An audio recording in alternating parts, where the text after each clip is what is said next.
Bom, gente, voltando aqui, agora a gente vai examinar os nossos incisos do artigo 5º numa sequência, legal?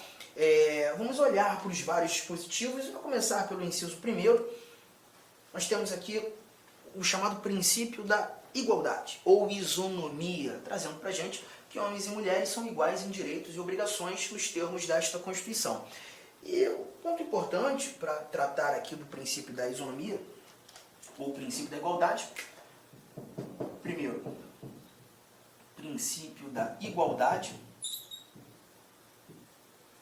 ou também chamado de princípio da isonomia, é simplesmente avaliar nesse cenário, e quando tratando da isonomia, da igualdade, esse princípio ele vai ter duas vertentes, né? É importante lembrarmos da igualdade formal e da igualdade material.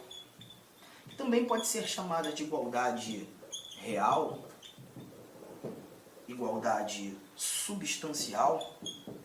E a diferença é muito tranquila. É lembrar que a igualdade formal é a igualdade perante a lei, né? É aquela igualdade que se revela justamente na garantia das várias liberdades, direitos, proteções. Por exemplo, eu tenho liberdade de credo religioso. Você também. Nós gozamos dessas liberdades de maneira igual.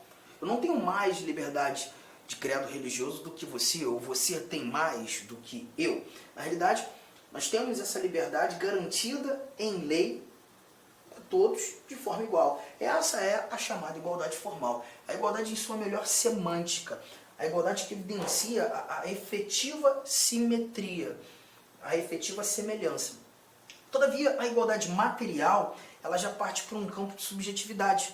Porque na igualdade material, nós vamos precisar dar um tratamento diferenciado para um determinado indivíduo, para que esse indivíduo alcance, para que tenhamos, né, não um indivíduo, mas para que nós alcancemos um resultado de justiça social.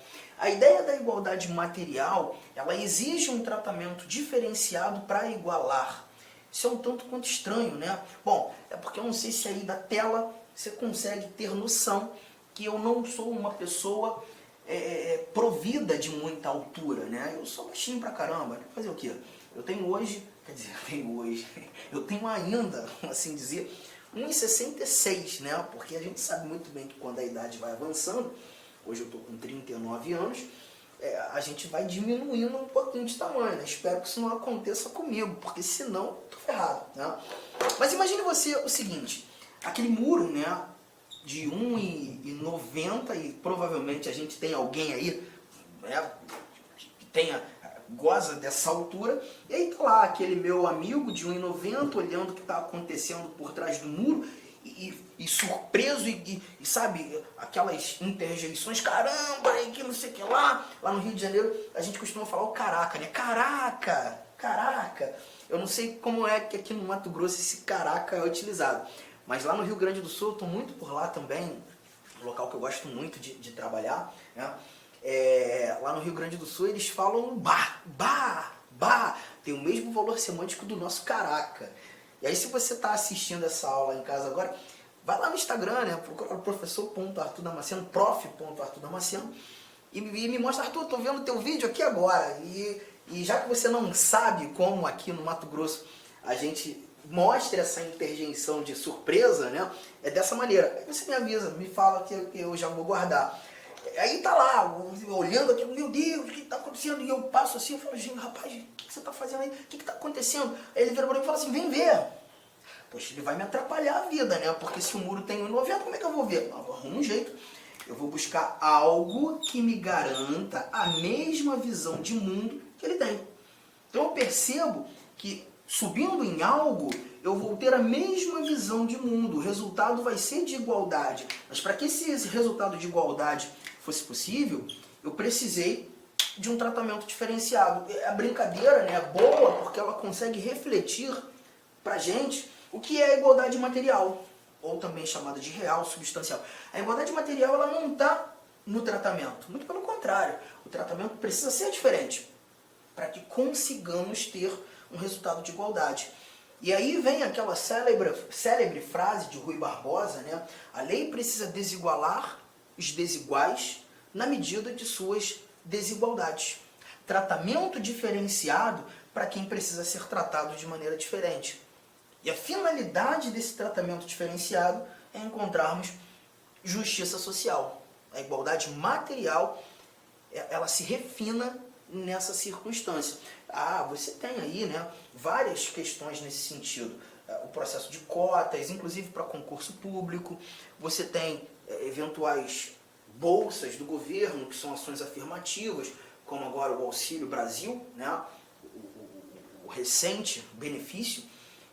Questões relacionadas à assistência social, né, os benefícios da assistência social são destinados a quem necessita, independentemente do indivíduo ter ou não contribuído. E aí a ideia é justamente garantir a igualdade material. E é justamente o que a gente mata aqui nesse nosso inciso primeiro. Vamos avançar. Inciso segundo, ele já traz pra gente, vou até deixar aqui já um pouco das anotações, ele traz pra gente o chamado princípio da legalidade. Inciso segundo, princípio da legalidade. O que nós iremos encontrar aqui? Leia comigo. Ninguém será obrigado a fazer ou deixar de fazer alguma coisa senão em virtude de lei. Aqui a gente verifica claramente que hoje o Brasil, né, ele garante o império da lei. Garante o império da lei. E esse princípio da legalidade, ele está tanto relacionado aos indivíduos quanto à própria administração. Quando falando da legalidade aos indivíduos, nós temos a chamada legalidade ampla. Essa aqui destinada aos indivíduos, a todos nós, né? Nos mostrando que a nós, indivíduos, é possível exercer tudo aquilo que não é proibido. A proibição é o fulcro da legalidade ampla.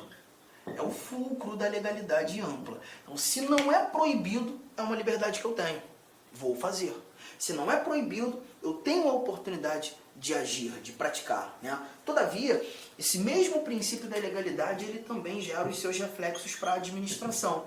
E aqui a gente já trata da legalidade estrita, essa destinada à administração.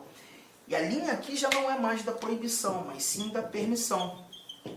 A ideia é entender que a administração só poderá fazer aquilo que a lei permitir, aquilo que a lei autorizar. Então perceba, a administração não pode agir de maneira arbitrária, de qualquer forma. A administração só faz aquilo que a lei autoriza, que a lei permite. Ultrapassar a autorização legal é evidenciar a administração agindo de maneira ilegal, de forma arbitrária, sem justa causa, o que seja uma violação a direito fundamental, a direito meu, a direito seu. Então, quando a gente lê sobre o princípio da legalidade, que ninguém será obrigado a fazer ou deixar de fazer alguma coisa senão em virtude de lei, a gente está verificando essas ramificações de entendimento. Outro ponto importante, quando a gente fala do princípio da legalidade, aqui a gente está falando da lei em caráter amplo. A lei em caráter amplo. Então, quando a gente fala de lei aqui, a gente está falando de todo e qualquer ato normativo que estabeleça direitos e obrigações. Essa é a ideia da lei no âmbito do princípio da legalidade. Tá? Então perceba, medidas provisórias, por exemplo, são atos legislativos criados pelo presidente da República. O presidente da República edita medidas provisórias. Só que o artigo 62 da nossa Constituição, você pode conferi-lo, traz pra gente que a medida provisória não é lei, tem força de lei. Quando o presidente edita uma medida provisória, ele precisa remeter essa medida provisória ao Congresso Nacional e o Congresso Nacional vai deliberar no intuito de transformar essa medida em lei. Ou não. Está percebendo? Então, nessa linha de raciocínio, nós não estamos falando de lei propriamente dita, mas um ato normativo que tem força de lei, mas essa medida provisória estabelece novos direitos, novas obrigações? Perfeitamente. Então está inserida no âmbito do princípio da legalidade. E aí, é muito importante, já fez a sua anotação, é muito importante nós voarmos para um outro dispositivo. Lá no primeiro bloco nosso, estudando direitos fundamentais, nós discutimos esse inciso aqui, ó. Cadê você? Tá aqui. Nós discutimos esse princípio aqui, o princípio da irretroatividade da lei penal. Princípio da irretroatividade da lei penal. Você já o tem em seu caderno. Inclusive, o trouxe quando a gente estava conversando e apresentando exemplos sobre as chamadas normas de eficácia plena. A lei penal não retroagirá salvo para beneficiar o réu. Você está lembrando? Só que o inciso 39, ele diz para a gente o seguinte, ó, que não há crime sem lei anterior que o defina, nem pena sem prévia cominação legal. Engraçado, quando você está estudando direito penal, é muito normal os professores apresentarem essa mesma literalidade aqui, essa mesma informação do dispositivo, no inciso 39, com o princípio da legalidade. Mas eles costumam dizer princípio da legalidade penal. E essa mesma informação é nada mais nada menos do que o artigo 1º do Código Penal, né? Mas aqui no âmbito do direito constitucional, nós constitucionalistas costumamos apontar esse princípio como o princípio da reserva legal, e não o princípio da legalidade. A legalidade, para a gente, é justamente aquele dispositivo que versa aqui: ninguém será obrigado a fazer ou deixar de fazer alguma coisa senão em virtude de lei. Já conversamos. O 39, princípio da reserva legal. Princípio da reserva legal. E por que chamar de princípio da reserva legal? Porque aqui a gente percebe que não há crime sem lei anterior que o defina, nem pena sem prévia anotação em lei. E quando eu leio lei aqui, a gente não está falando de qualquer ato normativo. Lei, nesse cenário, é lei propriamente dita. Nessa linha de raciocínio, uma medida provisória, que é um ato normativo com força de lei, mas não é lei, mas estabelece novos direitos, novas obrigações. Uma medida provisória não pode definir o que é crime. O presidente da República não pode criar uma medida provisória, editar uma medida provisória e nela estabelecer uma conduta como criminosa. Porque para tratar de crime, para determinar conduta como criminosa, ou até mesmo discutir sobre pena, isso só pode ser previsto em lei propriamente dita. Ou seja, esse assunto, tratar de crime, ou de cominação legal para definição de pena, isso só pode ser previsto em lei propriamente dita. Um assunto foi reservado para ser trabalhado em lei propriamente dita. A lei aqui não tem caráter amplo. A gente não está falando de todo e qualquer ato normativo. A gente está falando de ato, lei propriamente dita, precisa discutir esse assunto. Você está percebendo a diferença entre o princípio da legalidade e o princípio da reserva legal? É nessa linha de raciocínio. Quando tratando, de novo, lá do nosso inciso 2º, deixa eu voltar aqui, o nosso inciso 2º, está na tua tela. Ninguém será obrigado a fazer ou deixar de fazer alguma coisa senão em virtude de lei. Lei aqui em sentido amplo. Todo e qualquer ato normativo. Mas quando o Constituinte definiu o princípio da reserva legal, e não há crime sem lei anterior que defina, nem pena sem prévia anotação nessa mesma lei, é lei propriamente dita. A lei em sentido estrito. Tudo bem? Tranquilo? Então vamos avançar. Aqui algumas leituras simples que a gente faz. Inciso 3º, trazendo para a gente a vedação à tortura. A vedação à tortura. Ninguém será submetido à tortura, nem a tratamento desumano, degradante, não há exceção. Não há exceção. Então, nesse caso, nós verificaremos a tortura como um ato vedado. E nessa linha de raciocínio, inclusive, interessante nós lembrarmos de uma súmula, né? A súmula vinculante 11 do Supremo Tribunal Federal. A redação da súmula vinculante 11, ela diz que o uso de algemas, por exemplo, né, tem caráter extremamente excepcional, quando a integridade física do indivíduo ou daqueles que ali efetuam a prisão, ou até mesmo uma possibilidade iminente de fuga, né, é deflagrada.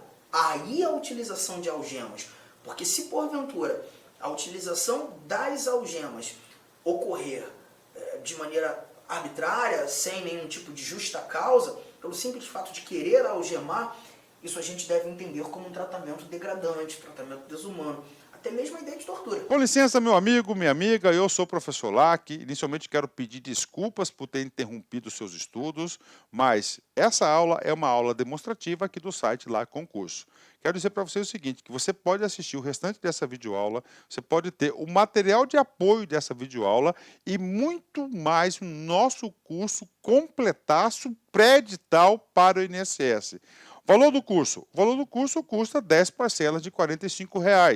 E nós temos uma promoção. Essa promoção aqui, até o dia 3/6, ela custa 10 parcelas de R$ 30, né? Mas vamos fazer o seguinte, você que está assistindo esse vídeo, até para prestigiar, até uma forma de amenizar aí a interrupção do seu vídeo, você vai falar o seguinte, olha, você vai entrar em contato, você vai clicar aí, tem um link aí do WhatsApp, você vai falar o seguinte, eu quero a promoção, eu quero o código promocional do curso pré-edital do INSS que o professor Lac falou no vídeo. Então tem um link aqui embaixo, tá? Tem um link aqui embaixo de um WhatsApp, você vai direto para o atendimento. Lembra-se que o atendimento tem horários comerciais de atender e ali vai te fornecer um link para você pagar aí 10 parcelas de R$ 30. Cara, um curso super competitivo, é um curso na qual nós estamos nos dedicando muito. Inclusive, no último concurso, 2016, eram 2.200 vagas, salvo engano, e nós tivemos 204 pessoas, alunos, que nós ajudamos a ser aprovado nesse concurso. 204 pessoas. Cara, então o curso nosso é muito bom, é o melhor custo-benefício. Eu peço para vocês aí um voto de confiança. Meus amigos, um forte abraço, espero vocês. Tchau, tchau.